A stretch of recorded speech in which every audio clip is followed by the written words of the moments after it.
जेको नाज़रीन हिन वक़्तु पंवर बिरादरी जा माण्हू सोशल मीडिया प्रेस क्लब मदीजी में एहतजाज करण आया आहिनि। अचो त उन्हनि खां पुछूं त उन्हनि जो मसइलो छा आहे।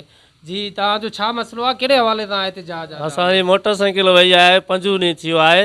SHO तालिब DSP हद पहुची करे चयो आहे त मां तव्हांखे 2 ॾींहंनि में मोटरसाइकिल वापसि ॾींदुसि। हितां हिकु सूमरे ऐं गांगरे जी मोटरसाइकिल मां वापसि कराई आहे। तव्हांखे इनशाला 2 ॾींहंनि जे अंदरि मां तव्हांखे मोटरसाइकिल वापसि ॾींदुसि।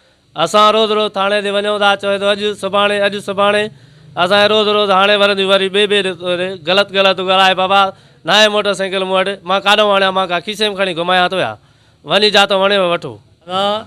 तालिब जेको आहे SHO साहिबु असां उन ॾे पंधु कंदा रहिया आहियूं।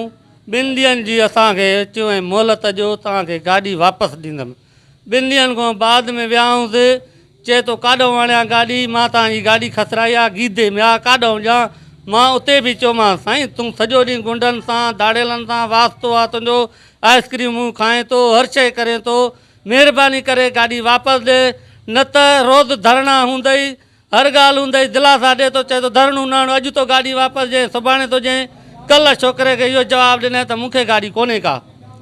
असांजो मुतालबो इहो ई आहे, महिरबानी करे असांखे गाॾी वापसि ॾे, इन खां सवाइ गाॾी काॾहें कोन्हे, इन खां परे न आहे। इहो कोशिशि करे गाॾी असांखे महिरबानी करे ॾे। जेकॾहिं गाॾी न ॾियो असां पिया धरणा हणंदासीं, असां रोज़ु ऑफिसनि ते पंधु कंदा रहंदासीं। रहमान रहीम, असां अॼु हड़ताल करे रहिया आहियूं 5 ॾींहंनि खां। 5 ॾींहं अॻु असांजे चाचे खां बमण प्लाट जे भरिसां मोटरसाइकिल फुर कई वई आहे।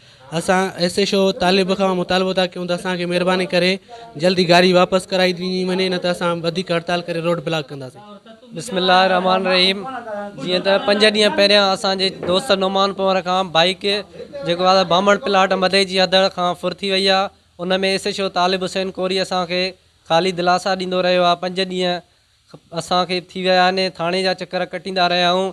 इन जे बावजूद बि असांखे चए थो सुभाणे अॼु बाइक तव्हांखे रिकवर कराए ॾींदुमि, पर इन जे बावजूद बि असां थाणे जा चकर काटे एतिरो त बेज़ार थी विया आहियूं जो हू असांखे घणो घटि वधि ॻाल्हाए थो ऐं उनखे ॻाल्हाइण जी का तमीज़ न आहे, घटि वधि थो ॻाल्हाए। 5 ॾींहं बाद बि असां अॼु एहतजाज कयो आहे। इन खां बावजूद बि असांखे बाइक रिकवर न थी त एहतजाज जो दाइरो अञा वधाईंदासीं, रोड बंदि कंदासीं, SSP ऑफिस आॾो धरणो हणंदासीं। SHO तालिब जेकॾहिं चाहे त गाॾी असांखे वापसि कराए सघे थो, छो त हुन जा ॾुआरनि सां गहरा वास्ता आहिनि, तक़रीबन बिरादरियूं बि आहिनि हुन सां। ऐं जेको पंहिंजे प्राइवेट गाॾीअ में घुमे थो, तक़रीबन उन्हनि सां हुते कचहरियूं करे थो, मानियूं खाए थो। जेकॾहिं चाहे त को उन जे लाइ मसइलो ई कोन्हे। हे हथ सां पाण ॾोह कराए थो, उन में 2 वापसि थो कराए, 3 पाण गॾिजी खाइनि था।